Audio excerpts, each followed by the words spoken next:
Hi, my friends. Today I want to present you a new story. Enjoy watching it. The glare of the computer screen lit up Melissa's tired face as she logged into her bank account. It was a ritual she'd done countless times, the comforting routine of seeing her savings, a tangible testament to years of effort, scholarship awards, and long hours at her part-time job. But today, the routine felt off. Her balance didn't display the usual reassuring number. Instead, her heart froze at the glaring $0 staring back at her. Her fingers hovered over the keyboard, trembling. Surely this was a mistake. She refreshed the page, her breath quickening with each click. No change. She scrolled frantically, searching for the transaction history, and there it was, an ominous withdrawal of $34,000. Melissa felt a knot in her stomach as realization dawned. Only one person had access to her account other than herself. "Dad," she whispered, her voice barely audible. Clutching her phone, she dialed his number, pacing the small dorm room she called home. The line rang once, twice, before Greg's cheerful voice answered. "Hey, sweetheart," he said, his tone too casual, too light. "What's up?" Melissa didn't bother with pleasantries. "Dad, what did you do? My college fund, it's gone." There was a pause, followed by a forced chuckle. "All that? Yeah, I had to borrow it." "You don't have to get so worked up about it, Melissa." "Borrow." Her voice cracked. "That money was for my tuition. How could you do this without even asking me?" "I had no choice," he said, his tone hardening. "I was drowning in debt, and the creditors were breathing down my neck. What was I supposed to do? Let them take the house? Besides, you'll figure it out. You're smart." Melissa's blood ran cold. His indifference cut deeper than the act itself. "Figure it out?" "Dad, I worked for years to save that money. I've been juggling classes, jobs, scholarships, everything for my education. You just took it." "You're being dramatic," Greg said dismissively. "It's not the end of the world. You're young. You've got time to make it back. Maybe you could even try modeling. People always say you're pretty." The suggestion hit like a slap. Melissa clenched her fists, her vision blurring with tears of frustration. "This isn't about looks, Dad. It's about my future." "Don't lecture me, Melissa," Greg snapped, his friendly facade cracking. "I did what I had to do for the family. You should be grateful I didn't let us lose everything." Melissa stood frozen, the phone pressed to her ear. Grateful. The word echoed in her mind, twisting into something ugly. How could he justify this betrayal as a noble sacrifice? As soon as the call ended, Melissa sank into her desk chair, staring blankly at the screen. Her mother, Linda, had warned her about her father's impulsive spending, his gambling, and his knack for making excuses. But Melissa had never believed he could betray her like this. She pulled up her messages and typed a quick text to her mom. "Mom, Dad too okay my college fund. All of it." The 3 dots indicating Linda was typing appeared almost immediately. "Are you sure? He wouldn't do that. Let me talk to him." Melissa smirted bitterly, knowing her mother's loyalty to Greg had always been a blind spot. Hours passed, and by evening Linda called. Her voice was heavy, a mix of disbelief and exhaustion. "Melissa, I talked to your father. He admitted it, but, honey, he didn't mean to hurt you. He's under a lot of pressure." "Don't defend him, Mom," Melissa snapped, the frustration boiling over. "He stole from me. He destroyed my future because of his pressure. What about me? What am I supposed to do now?" Linda's silence spoke louder than any words. That night, Melissa lay awake, staring at the ceiling. The shock gave way to a simmering anger, then to something colder and sharper, resolve. She wouldn't let him get away with this. Not this time. The next morning, Melissa checked her bank account again. The $0 balance glared back at her like an accusation. Her chest tightened, but instead of despair, a spark of determination ignited within her.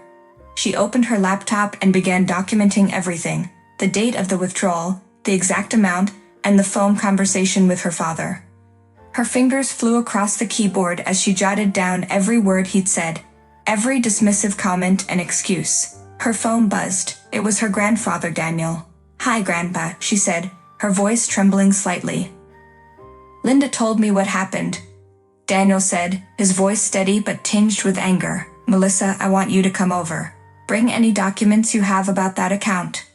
Melissa's throat tightened. Grandpa Daniel had always been the quiet pillar of the family, but when he got involved, things happened. "Okay, I'll be there in an hour," she said, hanging up. An hour later, Melissa sat at her grandfather's kitchen table, a folder of bank statements and emails spread out before them. Daniel, a retired lawyer, adjusted his glasses and studied the papers with a practiced eye. "This is theft, plain and simple," he said, tapping a finger on the bank statement showing the $34,000 withdrawal. "And don't let anyone tell you otherwise." Melissa nodded. "He said he was borrowing it, but he didn't ask. That money was mine." Daniel's gaze hardened. "Your father has a history of poor financial decisions. I've bailed him out before, but this crosses a line. We need to hold him accountable." Linda arrived shortly after, looking pale and conflicted. She sat down across from Melissa, her hands fidgeting with the strap of her purse. "Melissa," Linda began hesitantly, "I've spoken to your father again. He says he'll pay it back." "When, Mom?" Melissa shot back, her frustration bubbling to the surface. "He didn't just take some loose change, he stole my future." "When has Dad ever followed through on his promises?" Linda flinched, but Daniel placed a hand on Melissa's shoulder. "Your father has had enough chances. This time we're taking action." "What kind of action?" Linda asked worriedly. "I'm drafting a formal demand letter," Daniel said firmly. "We'll give him a chance to repay the money within a reasonable time frame. If he doesn't, we escalate legally." Melissa felt a flicker of hope. For the first time since the betrayal, she didn't feel entirely powerless. Later that evening, Melissa sat on her bed, staring at her phone. A text from her father appeared on the screen. "Melissa, we're family. Don't make this a big deal. Let it go, okay?" Her hands shook as she read the message. Carefully, she typed a reply. "I'm giving you one chance to fix this, Dad. If you don't, I won't let it go." The line was drawn. The first time Melissa felt the stirrings of something new, power. Grandpa Henry sat at his desk, his reading glasses perched on the tip of his nose, scanning the documents I had painstakingly prepared. His face was unreadable, but every rustle of paper felt like thunder to me. "You're absolutely sure about this, Melissa?"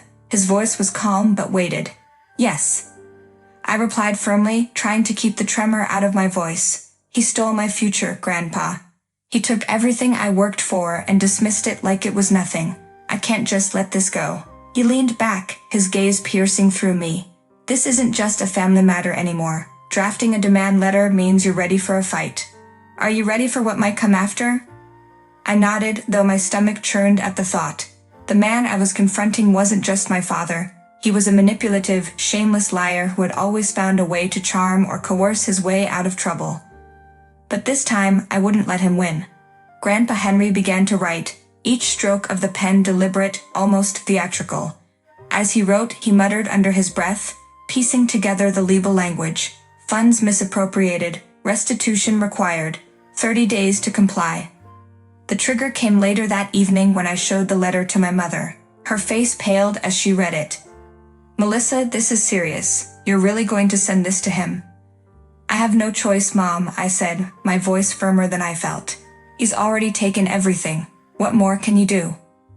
Her hands trembled as she handed the letter back to me. "You don't know your father like I do. He won't take this lying down." The next day, I sat in my Aunt Lydia's living room, the demand letter lying like a loaded weapon on the coffee table. My aunt, a fiery lawyer with a reputation for winning even the most hopeless cases, read through the letter with a smile of approval. "This is solid," she said, setting the paper down. "It's professional, factual, and leaves no room for him to wiggle out." That evening, as I mailed the letter, a strange mix of emotions churned within me. Fear, anger, and a flicker of hope. For the first time in weeks, I felt like I was taking control of my life. The courtroom was smaller than I had imagined, the kind of place where secrets couldn't hide and lies unraveled under the weight of truth. As I sat beside Aunt Lydia, my heart pounded like a war drum, each beat reminding me of the stakes. Across the room, my father sat stiffly, his lawyer whispering furiously in his ear. He avoided my gaze, but the tension in his jaw told me everything I needed to know. He wasn't here to apologize. The trigger had come just days before. My father had left a voicemail on my phone, his voice dripping with mockery. "Melissa, this whole charade of yours is embarrassing. Drop it now, or you'll regret it." The words echoed in my mind as the judge called the court to order. I clenched my fists under the table, determined not to let his intimidation break me. Aunt Lydia stood first, presenting the evidence with the precision of a surgeon: bank statements, signed agreements, and even the crumpled deposit slips I had retrieved from his desk, all laid bare before the court. "Your Honor," she began, her voice steady and authoritative, "this case is about betrayal and accountability. My client entrusted her hard-earned college savings to her father, only to have them misappropriated without her consent. This is not only a breach of trust, but a blatant act of theft." My father's lawyer countered with a smug smile, painting me as an ungrateful daughter who was blowing things out of proportion. "This was a family misunderstanding," he argued, his tone patronizing. "My client acted out of financial desperation, not malice. Surely there's no need to drag this through the courts." When it was my turn to speak, my voice trembled at first but grew stronger with every word. "This isn't just about the money," I said, my gaze locking on my father. "It's about respect. He took what wasn't his and didn't even think about how it would affect my future. That's not desperation, it's selfishness." My father finally broke his silence, his voice cold and sharp. "Melissa, you're making a fool of yourself. You think this will solve anything? All you're doing is tearing the family apart." I met his glare, refusing to back down. "No, Dad. You tore it apart the moment you decided your debts were more important than your daughter's future." The judge adjourned the hearing, giving my father 2 weeks to respond to the demand for restitution.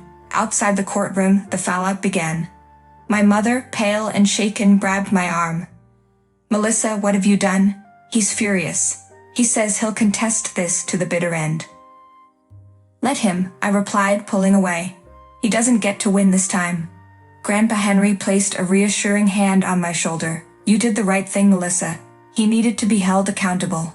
As we walked away, I felt the weight of the battle ahead. My father was cornered now, and I knew he wouldn't go down without a fight.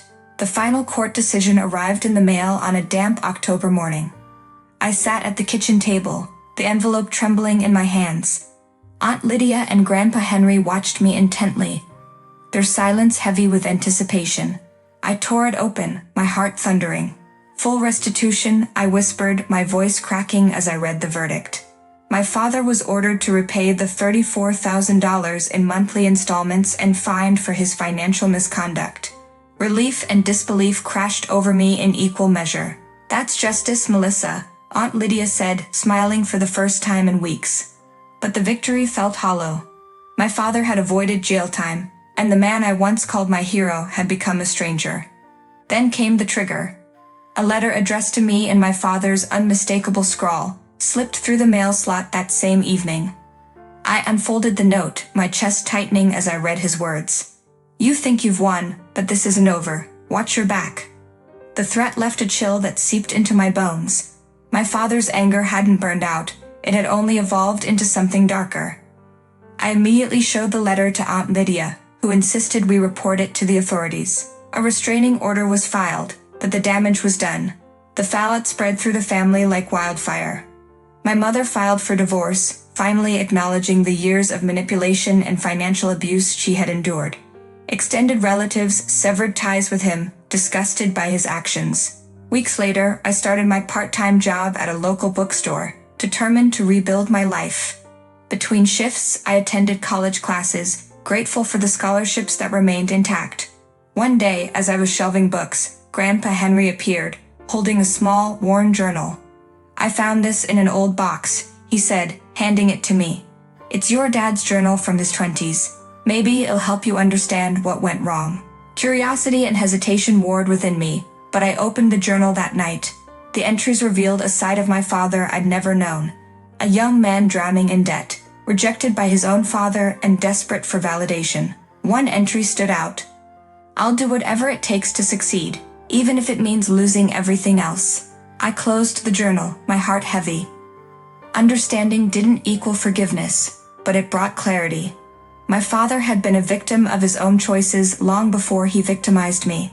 Months passed and my life began to stabilize. The bookstore became a sanctuary, college a beacon of hope. Friends, what do you think of this story? Write your opinion in the comments. Would you like more stories? Don't forget to subscribe and hit the bell button so you don't miss any videos. See you tomorrow.